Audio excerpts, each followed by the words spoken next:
Welcome to the Old Time Radio Westerns. I'm your host, Andrew Rhynes, and I'm excited to bring you another episode absolutely free. This is one of over 80 episodes released monthly for your enjoyment. Now, let's get into this episode.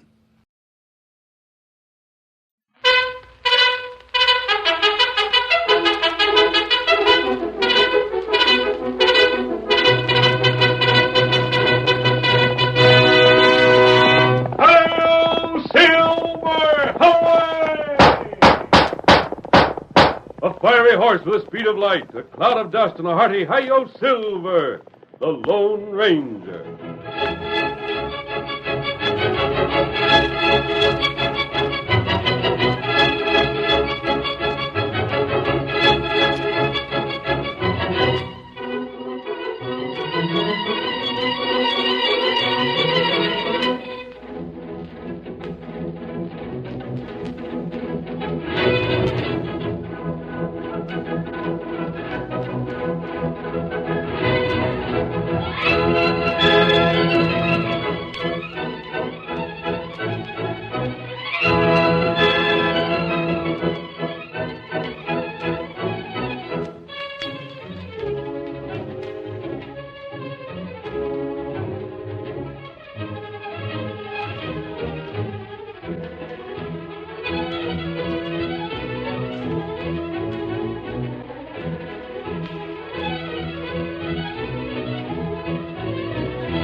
When gold was discovered in the western United States, thousands of prospectors headed for the new territory.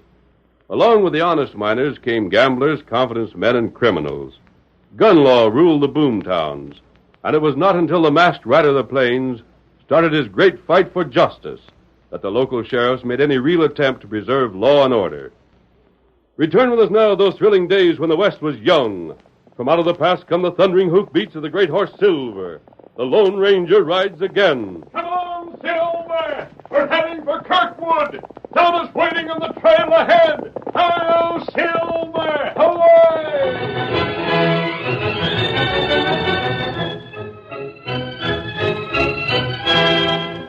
The Gold Nugget was the largest cafe in Kirkwood. Although it was still afternoon at the time our story opens, the place was crowded, with the greater part of the crowd around the table where 5 men sat playing poker. Spark Weber, the dealer, looked impatiently at Carl Vaughn, a heavy-set man, owner of a small gold claim not far from the town. Well, Carl, we're waiting on you. You drawing cards or not? Give me one. There you are. Your bet, Roof, you opened. 100. Tippy? I'm calling and raising 100. How about you, George? I'll stay. You staying, Carl? You bet I'm staying. But not for no penny ante this time. I knew my luck was going to change, and it done that same. I'm calling the 200 on the board and raising it 1,000. What are you talking about? Carl, you must be loco. What's that critter holding? If you aim to find out, pay for it. By thunder, I'll call you. You ain't bluffing me out. There. I'm throwing down. This kind of a game's too doggone rich for my blood. I ain't scared. Carl, I got a notion I got you and Tippy both skinned. And there's my 1,000 to back my opinion. Well, that's all the betting. Now, let's see what you got that you're so doggone proud of, Carl. 4 queens. Thought I was bluffing, did you? Well, I reckon that shows Hold you. on. Huh? You don't take in them chips till you see what we got. All right, George. You beat? What good's a full house again 4 of a kind? There you are, Tippy. Now, what do you got to say about me taking the chips? Plenty. Suppose you look at my hand. I'll be doggone. What? You got 4 kings. Which same beats 4 queens all to pieces. Blasted tin horns. Hey, what? Steven.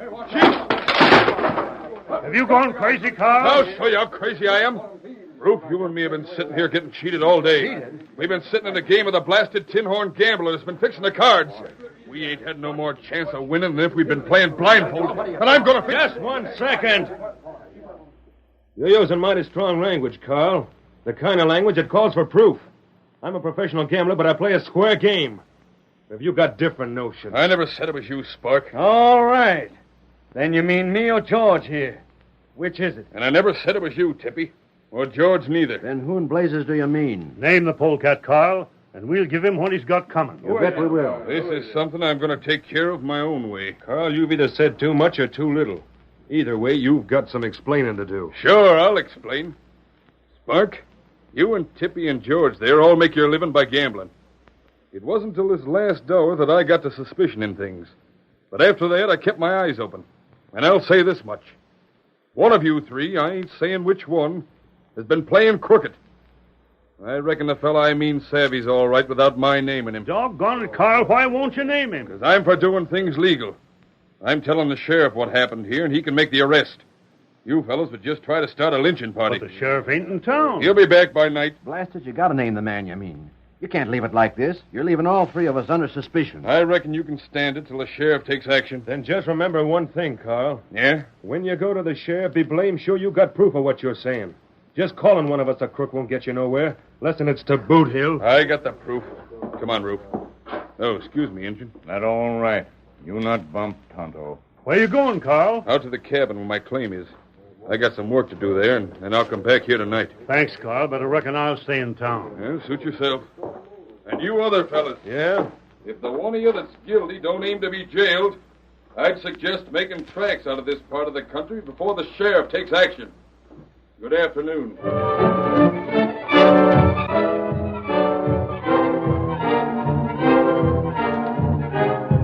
Tonto, leaving town shortly after Carl Vaughn's departure, returned to the well-hidden camp he shared with the Lone Ranger and told his friend of the quarrel in town.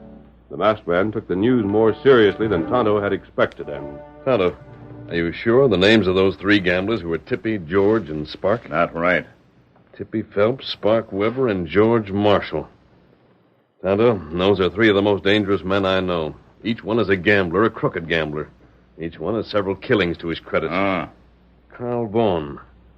Isn't he the man who has that place beyond the cliff trail? Why you ask? I've been wondering if Vaughn realizes how foolish he was. He told those men he was going back to his cabin. Everyone there in the cafe knew that Vaughn was returning alone. Moreover, one of those three gamblers knows that if Vaughn ever gets back to town and places his evidence before the sheriff, he'll be jailed or hung. Not right. And I wouldn't put it beyond any one of them to attempt to keep Vaughn from talking.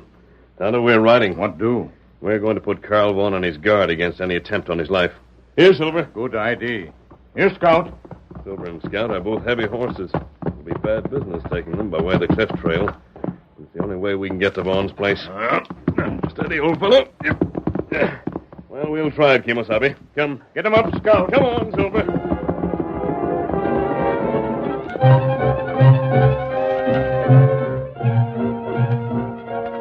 As the masked man and Tonto approached Carl Vaughn's cabin, the gathering dusk made the old cliff trail doubly dangerous. At the far end of the trail, however, the ledge broadened, and it was here they drew rein. Silver. There's his cabin, but there's no light inside. They've started back for town already.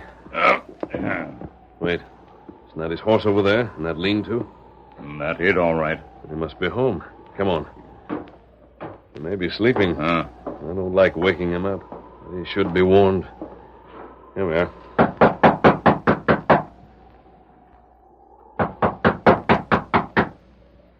Him not hear you. Vaughn, are you in there?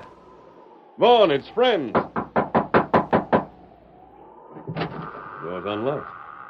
Tonto, we'll have a look in here first. It's plenty dark. Wait until I light a match. We'll see where his bunk is. There, feller, on floor. Quick. There's a lamp on that table to your left, Kimosabe. Light it and bring it here. Tonto, do it. That match didn't last long enough to get a good look, but I think he's been shot. We get here too late. Yes, he's dead, Kimosabe. Can you get the lamp lit? Light lamp now. Right here. Here, lamp. Good. Just set it there. Shot through the heart. You think gambler fella do this? Unless Vaughn had other enemies. We can find out about that in town. Now what do? The most important thing at present is to see if the killer left any clues behind him. That plenty hard. Trail not show track? No, and this shelf the cabin's built on won't show tracks either. It's stone, and the wind sweeping down from the north have kept it free of topsoil. A dozen horsemen could ride up here without leaving prints. Maybe something inside the cabin, though. Tonto, this other table. Do you see this? What you find? Look here. Him drink coffee. Coffee pot is still warm. That isn't what I meant, though. Vaughn didn't use 2 cups just for himself. That right. He's had a visitor here. A man who probably first made an attempt to be friendly and then murdered him. We can't be sure of it, but it's probable. This is what could have happened, Kimosabe. One of those 3 gamblers knew he was guilty, knew that Vaughn was accusing him, although he mentioned no name. Maybe that right. May not be right, but it's reasonable. Vaughn couldn't have had many visitors here, not when they had to come by way of the cliff trail. The murderer, however, would have an urgent reason for making the trip. He had to come here, or clear out of the country. Listen, Tonto. We're returning to town. I'm reporting this murder to the sheriff. I think the killer can be trapped if the sheriff will listen to me, and I'll see that he does. And what's your plan? I'll tell you as we ride. First, however, we want to leave everything as we found it. Put the lamp back on the table where it was. See that anything else we may have disturbed is replaced. Hurry, Kimosabe. If this murder isn't solved tonight, it may never be solved.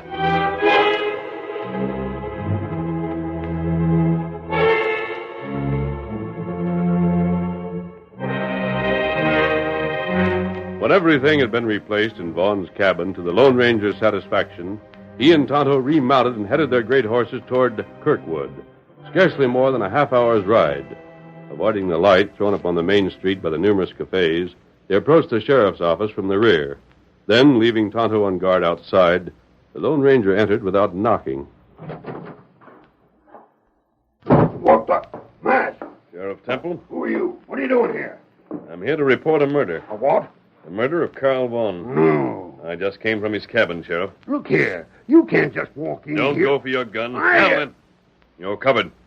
You listen to me whether you want to or not. Gosh, stranger, that was the fastest draw I've seen in all my born days. Don't force me to use this gun. Well, even if you have got the drop on me, I'm still a law here.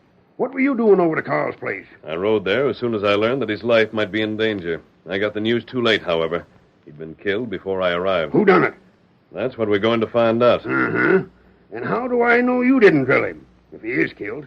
How do I know you ain't up to some slick game of your own? You'll have to take my word for that. The word of a masked man. I'm not an outlaw, Sheriff. What's more, I had no possible motive for killing Vaughn and then reporting his death. If I were known to you, I might do it to mislead you, but you don't know me. I'd have nothing to gain by that kind of a trick. Maybe so. Has anyone told you of the quarrel in the Gold Nugget Cafe? Yeah, I heard about it. And you know that Vaughn planned to bring you evidence proving that either Spark Weber, George Marshall, or Tippy Phelps was running a crooked game. That's what I was told. Now, tell me some things I want to know. Who else might have wanted Vaughn killed? Who else? Shucks, Carl was one of the best-liked fellas around here. I'd say he didn't have an enemy within 1,000 miles. Another thing. Did he get many visitors at his cabin? You just bet he didn't, not having to ride the cliff trail to get there. And, Sheriff, that means one of those 3 gamblers Vaughn played cards with is his murderer. What you mean is you figure they didn't want him to tell me what he knows. One of them didn't. Where have those men kept themselves since Vaughn left town? Have you seen them? No, they made themselves scarce. This ain't the peacefulest town in the state, but just the same, folks deal sudden around here with crooks. They've been circulating around some, but keeping on the move. In other words, it isn't likely that any one of them has been in one place long enough to prove an alibi for the time when Vaughn was shot. Most likely not. In that case, all 3 are equally under suspicion. Sheriff, will you help me find out which one of them is guilty? Stranger, I like your style. I don't know why you're wearing that mask, but you don't sound like no outlaw to me. You bet I'll help you. I'll have my deputies round them fellas up right now, and we'll work 'em over till they'll be doggone glad to talk. No. But you... I know those men, Sheriff. They're gamblers, professional gamblers. They face too many real dangers to be influenced by physical fear. I don't know how else to go about it. I believe I do, however. Listen to me, Sheriff. I have a plan to trap the man we want.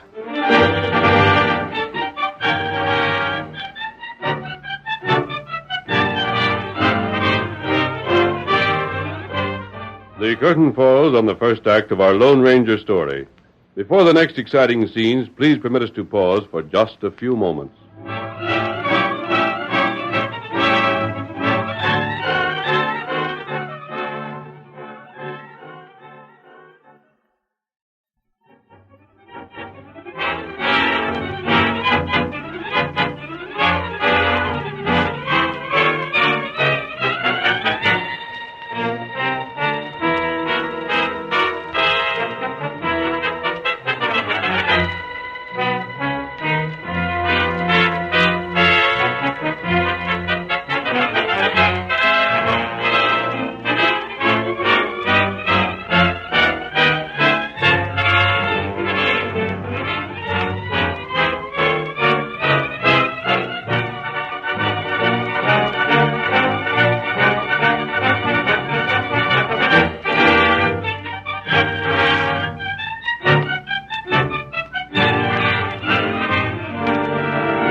Now to continue our story.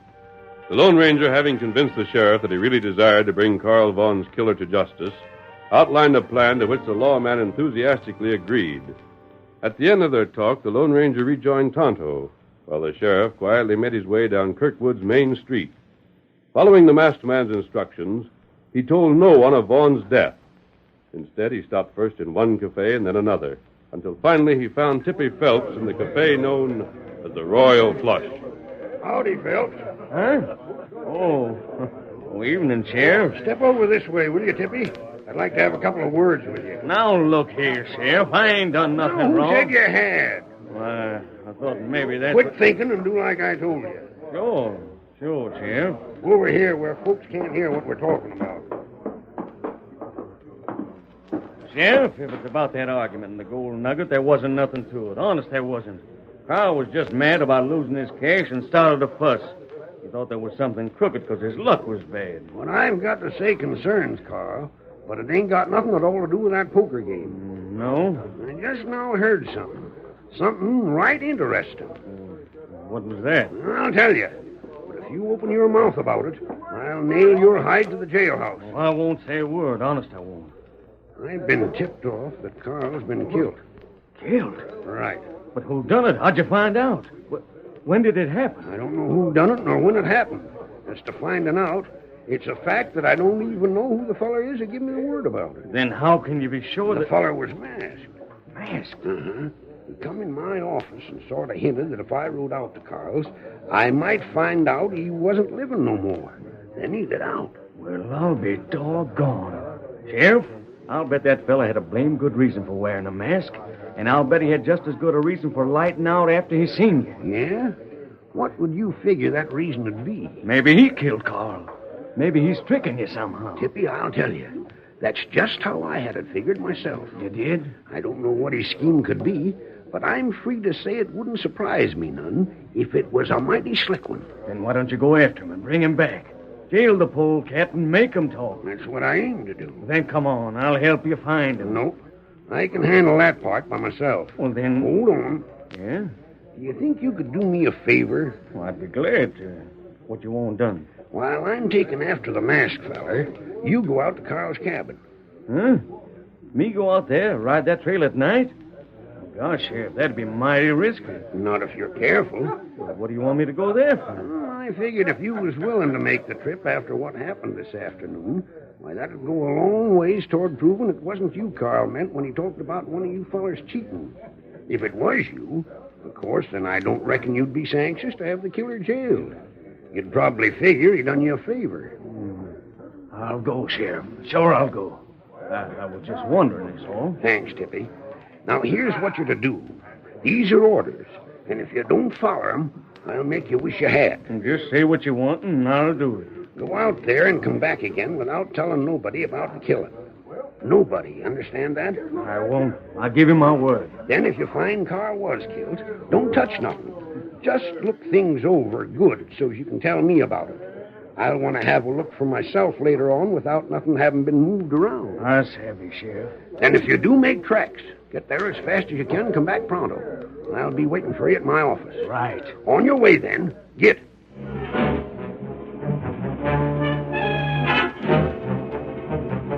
Tippy Phelps left the cafe at once and rode out of town in the direction of Vaughn's isolated cabin. He was gone less than an hour and a half, and when he returned, the sheriff was waiting for him in his office. Back already, Tippy? Sheriff, you heard right. Carl is dead. Well, I can't say as I'm surprised. I couldn't see where that masked feller would say he was if he wasn't. He wouldn't have nothing to gain by it. Where is that masked hombre? Did you get him? I seen him. Then where is Suppose you let me ask the questions. What did you find out there? I just told you. Uh-huh. But what I mean is, where was Carl? What did the cabin look like? Had there been a fight or what? Them's the things I want to know. Well, there wasn't no fight. It looked to me like Carl never had no notion what was going to happen till it hit him. He was laying right square in the center of the floor. The bullet caught him in the chest, and all it took was the one shot to finish him. I see. Notice anything else? Nothing except 2 tin cups and a coffee pot sitting on the table like he'd had company. But as far as there being any real clues, there just wasn't any. Well, thanks for your trouble, Tippy. Oh, shucks, that's all right. Now I reckon you can walk down the hall there. Hmm? Back where the cells are. What do you mean? Why should I go back there? Because I'm locking you up. Locking me up? You heard me. Get going. Hey, what is this? Are you accusing me of killing Carl? Is that what you're doing? Come on, move along. Sheriff, you can't do this to me. I never killed nobody. Haven't said you did, have I? Here, down this way. You can't tail me without telling me why. I'll take that chance. Now, hold up. I reckon this cell will do all right. Wait till I unlock the door. And if you're loco enough to try and make a break for it, why, just go ahead. I never did feel like there ought to be a law against shooting gamblers. Blasted, I don't savvy this. Don't try to. Get inside. You'll be sorry for this, Sheriff. I won't worry about it. Yeah. Guess that'll hold you for a spell. See you later, Tippy. Hey, where are you going? To look up the next one of you fellers. I'm sending him out to Carl's place, too. And don't bother to waste your breath on questions, because I ain't answering any. Let me out of here. Doggone it, let me out, I tell you. I ain't killed nobody. You can't put me in jail for nothing. Let me out. Well, there's George Marshall right across the street there. George! Hi there, George. Hold on a second. I want to talk to you. Hey there. Wait, I want to talk to you. The sheriff, using the same pretext that had sent Tippy Phelps to Carl Vaughn's cabin, sent George Marshall, the second gambler, on the same errand. When Marshall returned to town, the sheriff greeted him with the same questions that he had put to Phelps. So that's just the way it was, George? Carl laying there in the middle of the floor and a bullet in his chest? That's right, Sheriff. Then, there being nothing else to ask you, you might just as well go on back and join a friend of yours in there. Go back where? To the cells? Ain't nothing else back there that I know of. What in the world do you want me to... Gamblers are the stubbornest fellers. I never seen such fellers to argue. You aim to lock me up? George, a lawman ain't supposed to play favorites. I locked Tippy up, so I figure I'd better do the same for you. Now keep your lip buttoned and remember, I'm the law.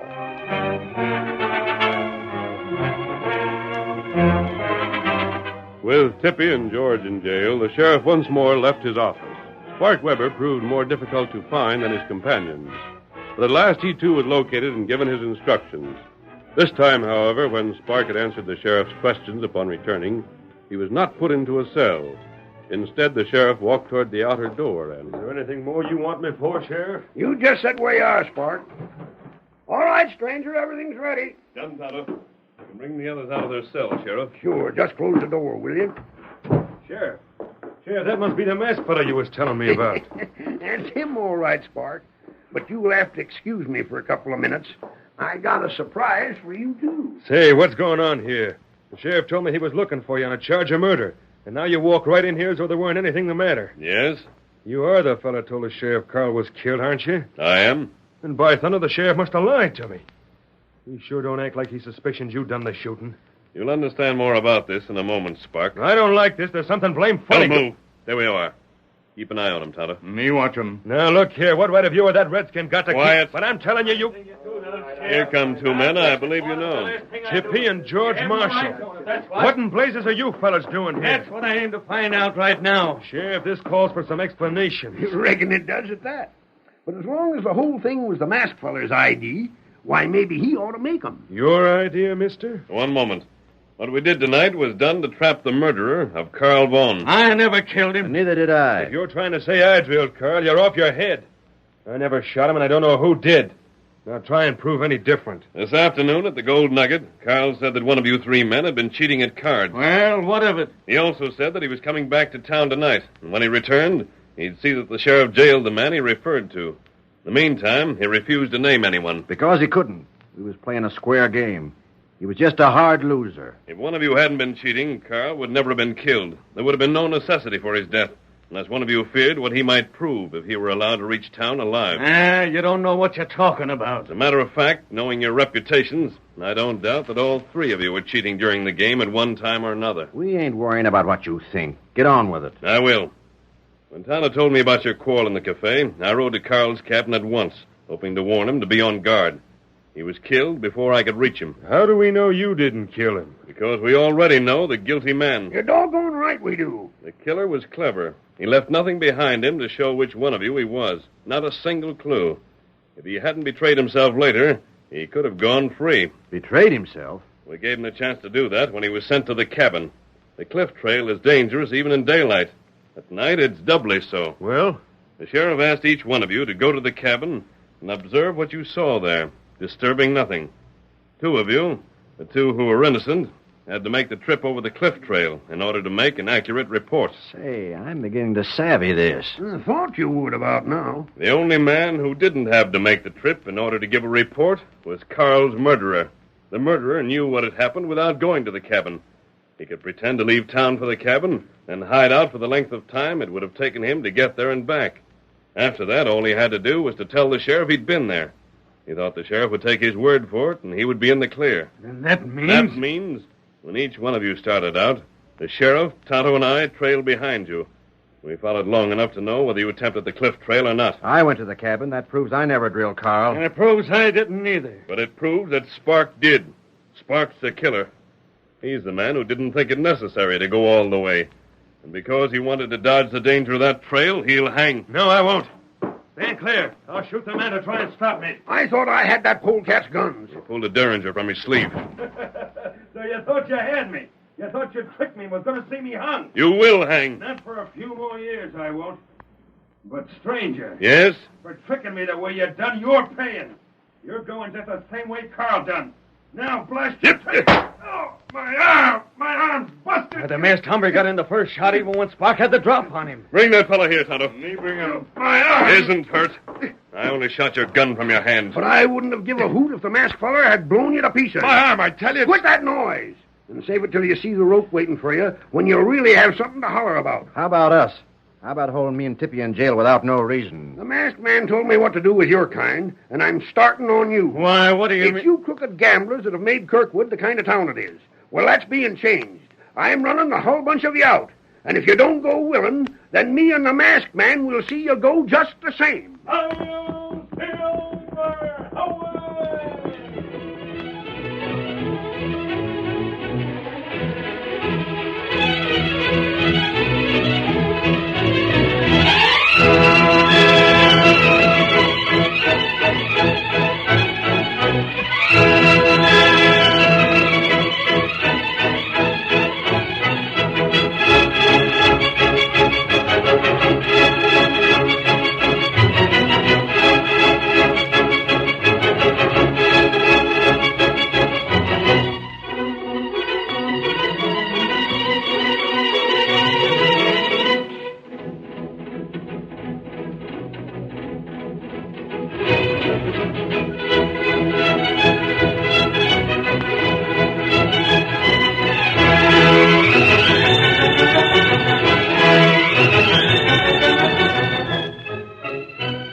The story you have just heard is a copyrighted feature of the Lone Ranger Incorporated.